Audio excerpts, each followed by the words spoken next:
Hi, and welcome to my daily videos. I guess I'll start off this video by saying I will be completely transparent.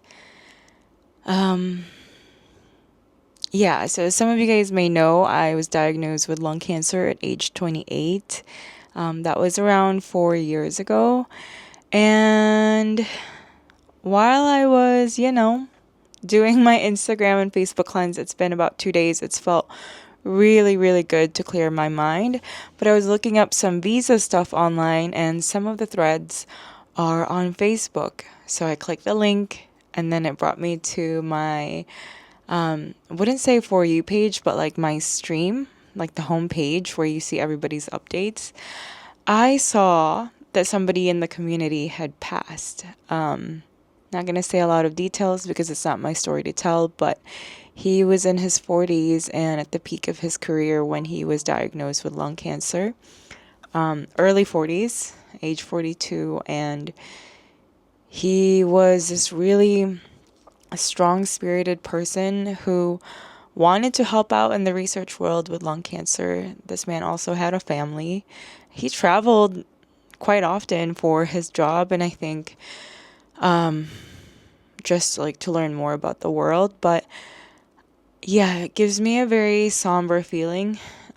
It never gets easier when somebody from the community passes, especially being young. It reminds me of how time is not to be played with. It's not, let's do it later, let's do it 30 years from now. That's legitimately how I see the world. Like when someone tells me, oh, let's do that when we're like in our 70s, I get quiet because I'm like, hopefully I'll be here, but to be honest, we don't know, right? The way that I see life is maybe at most extending every 5 years. It's not in a way to be negative. It's a way to,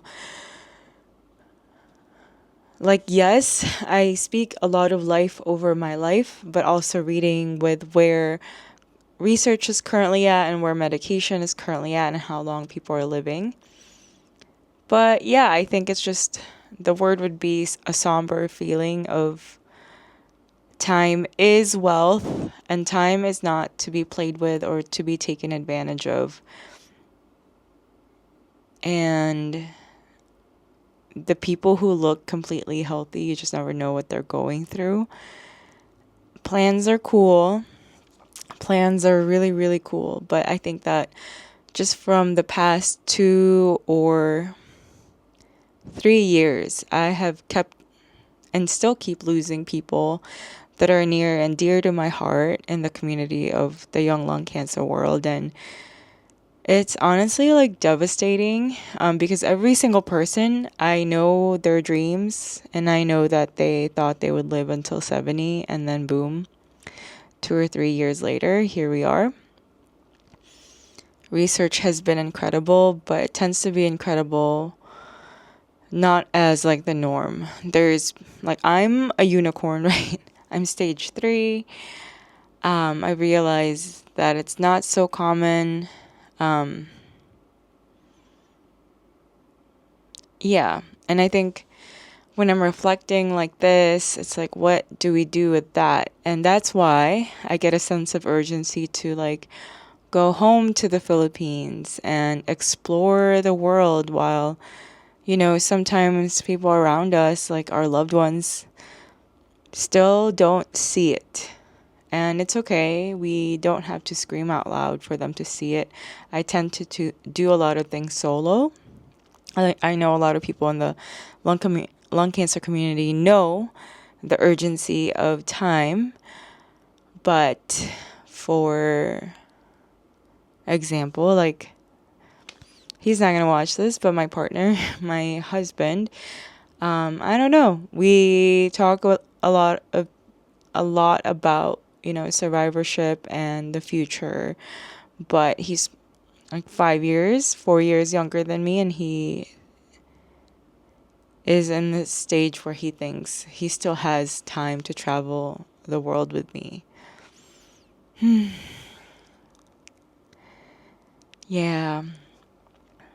So that's where I am at in this daily video. I think that if you're listening to this video, yes, like go after your goals, but also make time at least quarterly, right? 4 times a year, go on an adventure, and like save up for that. Like goals are really cool. I have goals myself being a young person and like trying to pick up the pieces of my life.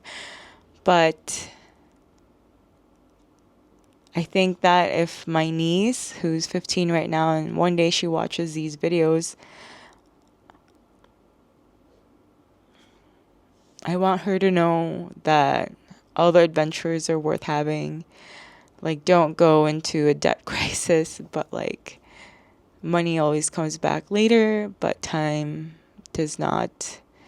And I guess that's one of the more exciting parts. Like, me and my family, we have plans to travel in the upcoming months. My family definitely sees it, like what's going on with my body and how precious life really is. So that's exciting. Yeah, but also don't wait around for other people to go with you or see your struggles if you're still able to and have the capacity. That's why I'm so adamant on like solo travel. If you're in that place in your life mentally and somehow you can make it work financially, guys, there's like things, it's cool to like save up for travels, but there's something called like a firm where you can pay it monthly and the interest is not that big. Sometimes there's not even any interest, right?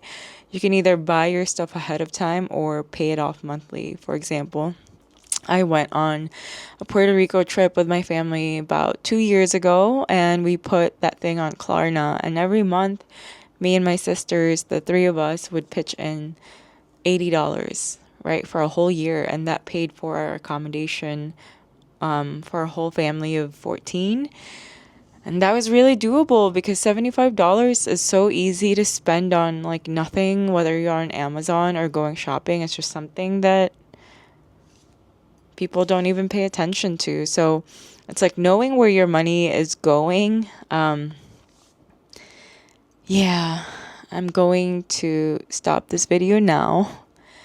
And yeah, I just wanted to remind you that life is a very, very precious thing. And I can't even count. Let me count. I'm going to say their names out loud. I have my friend Michael, Chippo, Linda, Ashley, Byron, Chad, Caroline, 7. There has to be more than that. I'm sure there's at least like 10 or 15 people that I've lost just these past few years. And these are very very young and energetic people. So yeah, life is short, but not in a way that I want to fearmonger you.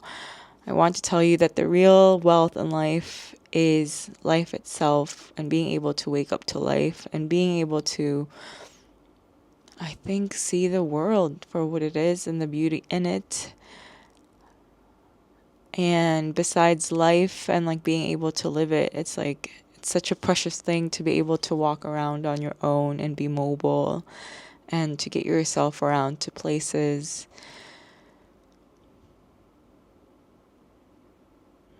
Yeah. One of the things that I thought about when I was diagnosed at 21, no, not 21, and when I was diagnosed at 28 was I'm so glad that I traveled. Like, I'm so glad that was on my bucket list. You know, I'm so glad that I've achieved some, even though still have so many goals of like traveling and seeing the world. I was honestly so thankful for my younger self for being such a go-getter and, you know, experiencing other cultures when I could and like getting out of my comfort zone when I could. So, yeah, I will leave this video now. Prayers to you, and thank you so much for coming to my channel to watch, to listen to my musings, my deep thoughts every day. And thank you just, for listening and trusting my voice. I am so thankful for you. Have a beautiful and blessed day.